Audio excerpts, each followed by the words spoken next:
赶紧来关心这警察知法犯法的新闻。看到是台北市大安分局一个派出所的警察呢，对2020年开始，涉嫌伫咧管区内面的查某便所偷装这摄影机，翕查某警察，甚至来借便所民众也拢翕参落去。大安分局表示讲，伫咧调查期间，这个警察已经离职，调查了后也改免职啦。这件代志为什么会逼出来呢？是因为这检警追查这创意书房的私密影像意外所发现的，也要查讲这影片敢有摕出去卖。以上一定嫌犯勾掠真侪人到案，检警侦办创意书房案件，清查上100人涉案，进行一步起诉，为点心店的业者、补习班的老师，拢互人控告是加害者。即马所押出有警察牵涉在内。这个是你女儿嘛？对。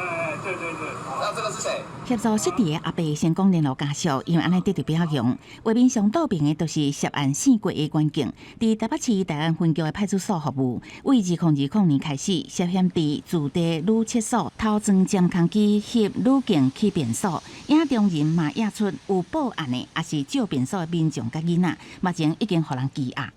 调查期间，郭姓员警自觉已不适任警职，黯然提出辞呈。为郭元在职期间涉犯妨碍秘密等案，事实明确且恶行重大，本分局能将严惩，予以免职处分。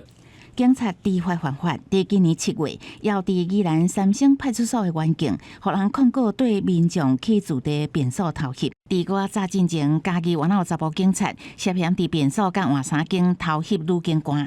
这个案件会公布，毋是警方内部查到的，是涉案的查甫警察互人发现，伊原来是色情论坛创意书房的会员。检方煞来嘛要追查，伊敢有牵涉到犯罪。一般的人即使去上厕所，我就算很仔细的环顾整个厕所的空间好了，我有可能我都不会发现。对人民来说，最应该是能够信赖跟安全的一个地方，警察局却被装了偷拍，而且装的人竟然就是警察。即马连警察局都变做偷翕的场所，现代妇女基金会提醒，准讲监控机歹预防，也是爱提高警觉。